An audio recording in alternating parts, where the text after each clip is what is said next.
코리 어머니 걱정이 되게 많으시죠? 저 또한 걱정이 되기도 하고요. 어머니도 아마 걱정을 많이 하실 것 같으세요. 사실 우리가 먼저 ADHD가 무엇인지 일단은 먼저 알아보는 게 중요한 것 같아요. 그래서 제가 설명을 좀 드릴 겁니다. 정확한 명칭은 코리 어머니도 잘 알고 계시겠지만 주의력 결핍 과잉 행동 장애라고 하는 이름으로 우리는 알고 있으면 될 것 같습니다. 자, 이거는 주의력 결핍에 대한 문제도 포함이 되어 있고요. 그리고 충동성, 과잉 행동, 여러 가지 몇 가지 증상들이 함께 동반되었을 때 이야기하는 증상이다라고 우리가 이제 이해를 해주면 좋을 것 같고요. 주로 이제 나오는 연령대가 유치원 때부터라고도 이제 사람들이 많이 하는데 초등학교 연령대 중심부터 그런 아이들이 좀 많이 발견이 좀 되고요. 이러한 증상들이 좀 많이 있습니다. 근데 대부분 사람들이 생각을 할 때 ADHD는 단순히 아동에게만 생긴다?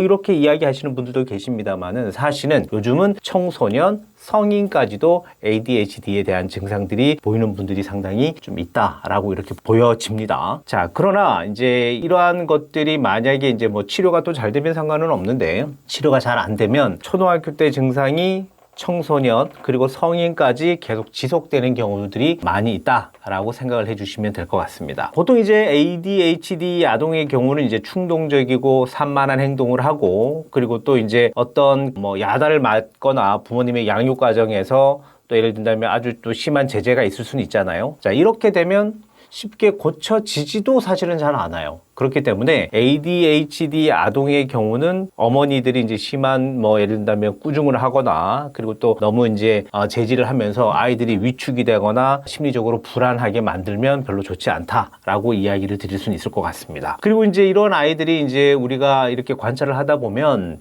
시선들이 좀 많이 흐트러지는 것들을 많이 느낄 수는 있어요. 예를 들어서 이제 학습을 한다거나 아니면 이제 대화를 한다거나 아이들하고 눈도 잘 마주치지도 않고 그리고 되게 산만하고 그리고 눈을 직접적으로 마주치지 않으니까 소통에 대한 문제도 생기는 경우들도 간혹 있습니다. 자, 그러면 아이들이 눈 시선이 사실 초점을 잃어서 왔다 갔다 하는 거죠. 자, 이런 것들을 우리가 상대방이 볼 때나 친구들이나 이렇게 우리가 사회생활을 할 때 같은 또래 집단 아이들하고 볼 때는 아이들이 어떻게 생각을 할까요? 그 ADHD가 있는 아이를 보고는 마치 불안한 아이인 것처럼 우리가 이제 생각을 할 수는 있죠. 그럼 우리가 볼 때는 눈만 그렇다라고 생각하는 게 아니고 일반인들이 봤을 때는 팔이 따로 움직이고 다리가 따로 움직이고 모든 몸이 따로 움직이는 것처럼 흔들어대는 것처럼 이렇게 보여질 수가 있거든요. 그러면 보는 사람들은 어떨까요? 되게 불안하고 그리고 뭔가 이렇게 산만하고 아마 이렇게 느낄 거예요. 자, 그런데 정작 이렇게 산만한 아이 당사자는 ADHD의 증상이 있는 당사자는 잘 모릅니다. 내가 이렇게 산만한가?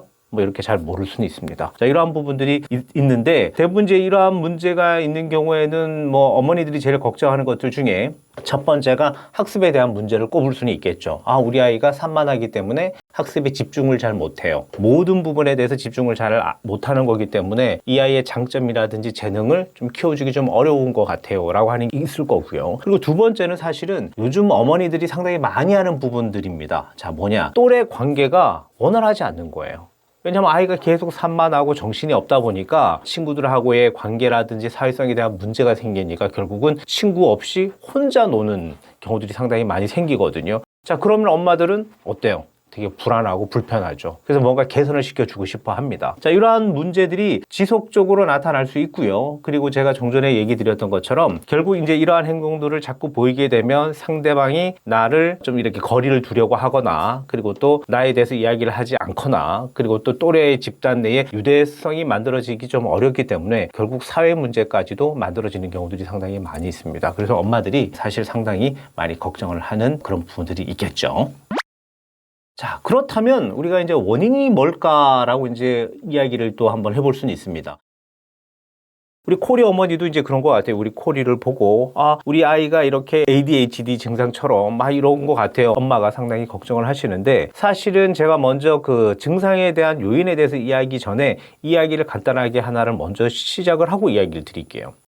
ADHD라고 하는 게 모든 환경이라든지 교육이라든지 학습이라든지 여러 가지 전반적인 문제에 아이가 산만하거나 집중을 못하거나 이러한 문제들을 이야기하는 것이지, 일부 엄마가 원하는, 쉽게 말해서 학습에 대한 부분에만 아이가 집중을 못한다라고 한다면 학습 장애일 수가 있지 ADHD는 아닐 수 있습니다. 그래서 모든 아이들은 자기의 강점이거나 자기가 좋아하거나 하는 부분에 집중을 많이 하겠죠. 자, 그런데 내가 싫어하는 거에 집중할 수 있나요?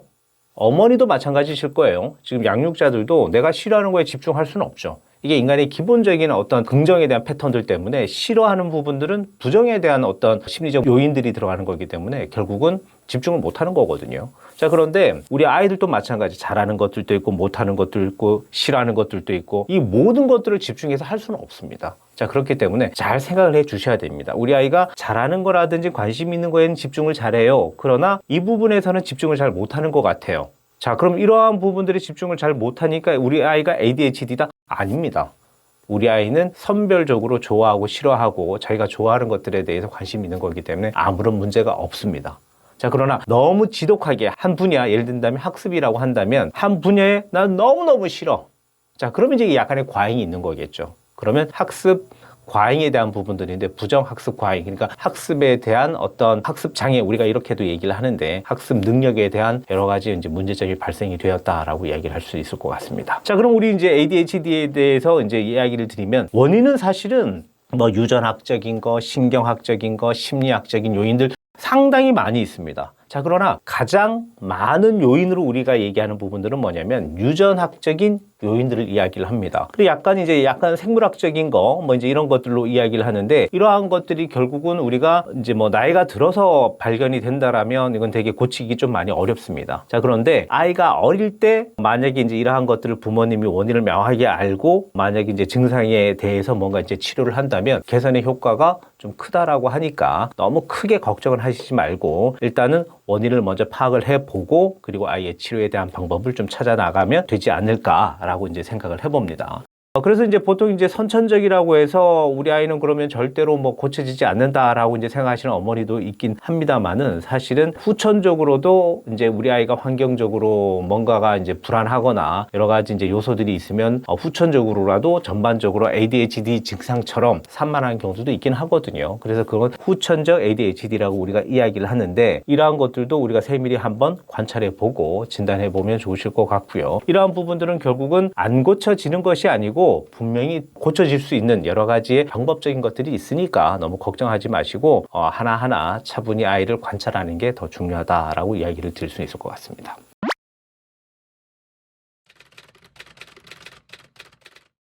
자, 그렇다면 ADHD의 치료?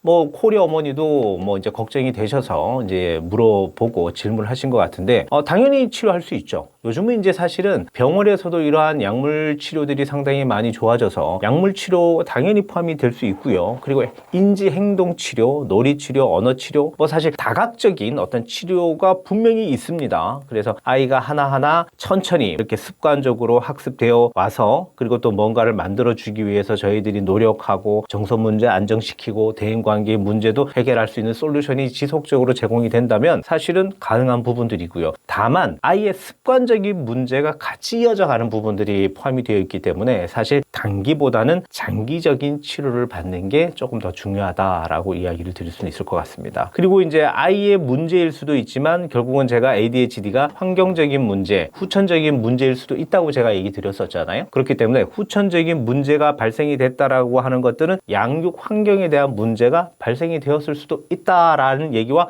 같습니다. 자, 그렇기 때문에 부모님과 함께 가족 치료라든지 가족 상담을 통한다면 훨씬 더 좋아질 거라고 저는 장담합니다. 자, 그러면 이러한 부분들을 제가 이제 뭐 이야기를 드렸으니까 한번 관찰해 보시고 체크해 보시면 좋으실 것 같습니다. 자, 우리 아이들은 사실 작은 것부터 수많은 발달 과정이 이렇게 고리처럼 다 연결되어 있습니다. 자, 그렇기 때문에 이 고리 하나가 탁 끊어지거나 변형이 오면 사실은 먼 미래에 하나의 이제 오점으로 또 만들어질 수가 있으니까 잘 관찰하시고, 그리고 이 고리가 튼튼하게 결속이 될 수 있도록 부모님들이 좀 도와주신다면 우리 아이 미래 상당히 좋은 미래로 발전하리라 생각이 됩니다. 구독, 좋아요 함께 눌러주세요. 좋은 컨텐츠를 만드는 힘이 됩니다.